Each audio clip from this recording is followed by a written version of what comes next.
Salah satu dari sebab orang percaya sebab dia tamak juga. Sebab scammer dia tawarkan sesuatu dan orang ni nak benda tu. Dan ini berkaitan dengan keyakinan, dia panggil iman. Kenapa dia nak pergi bagi juga orang ni? Sebab dia nak dapatkan pulangan tu. Tanajush maksudnya adalah suka tipu menipu dalam usaha untuk kita nak orang tu nak merebut kepada harta. Atau usaha dalam nak merebut kepada harta benda dunia lah. Maknanya tipu menipu ni. Budaya tipu menipu. Kan umat dulu ketika mana dia nak dapatkan, dia tipu orang ni. Macam itulah hari ni banyaknya scammer, nampaklah tanda dia. Demi untuk nak dapat harta benda ni, dia tipu orang. Ini penyakit umat dulu tapi dah timpa kepada umat kita. Hari ni paling, ya Allah, isu scammer ni. Scammer tu satu hal, yang kena tipu pun satu hal juga. Yang pergi percaya tu heran betul. Tapi yelah, kita pun tak tahu kan. Tapi maksud dia boleh sampai ke situ. Sebab apa? Salah satu dari sebab orang percaya sebab dia tamak juga. Sebab scammer dia tawarkan sesuatu dan orang ni nak benda tu.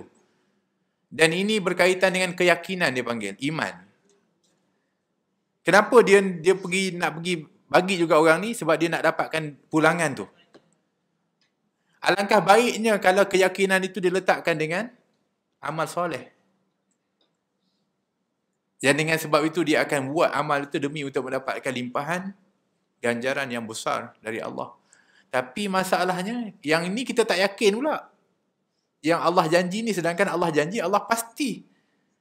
Yang ini pula kita yakin pula, sedangkan dia menipu. Itu salah kita. Sebab tu hari ni kita dah kena alih dah keyakinan kita tu, biar keyakinan di tempat yang betul.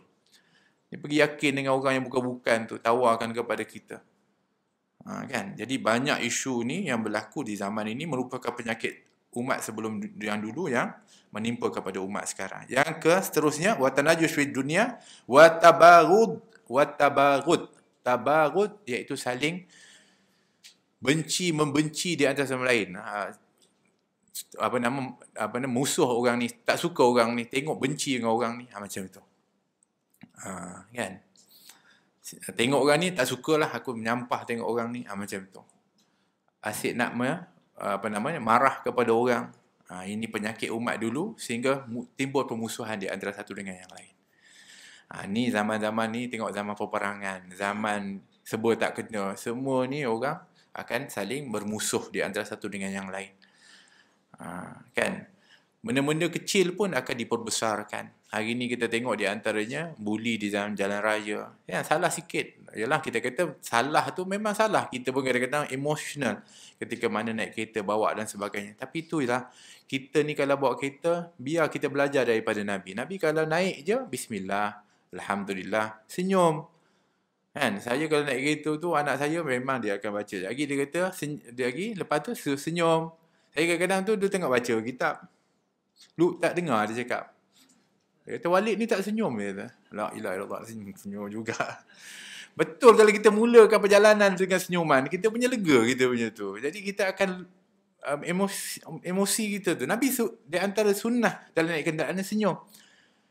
Sebab tu Sayyidina Ali ketika dia naik tu, dia baca tu, dia senyum. Lepas tu, sahabat tanya kenapa? Kenapa aku tengok Rasulullah lepas baca doa tu dia senyum. Walaupun sebenarnya Nabi senyum ada sebab. Kerana ketika Nabi kata, Subhanaka inni zalamtu nafsi faghfirli fa innahu la yaghfiru dhunuba illa anta. Maha suci engkau ya Allah, aku telah menzalimi diriku. Ampunilah aku, sesungguhnya tiada mengampuni kecuali engkau. Malaikat Jibril turun. Kata, ya Rasulullah, siapa yang baca doa ni ketika dia nak naik kenderaan tu, maka Allah ampunkan segala dosanya walaupun sebanyak buih di lautan. So Nabi senyum sebab gembira dengan janji tu. Tapi senyum itu jadi sunnah pula. Tapi betul rupanya kalau kita senyum, dia ubah kita punya emosi kita ketika naik kenderaan tu. So kita bermula dengan baik. Mungkin lepas tu kita naik kereta, orang pun nak masuk simpang, kita bagi silakan. Kan? Dia potong lain kan. Sebab kita dah senyum, insya-Allah lah. Dan kalau kita senyum pun naik kenderaan, orang nak bagi kita pun dia bagi. Dia je muka kita nak bagi masuk gitu. Mana dia nak bagi? Tak nak aku bagi dia jalan. Cuba senyum jalan elok. Dia akan bagi. Memang itu memang pentingnya. Daripada keadaan-keadaan itu, Kerana senyuman itu juga mempunyai power yang begitu besar.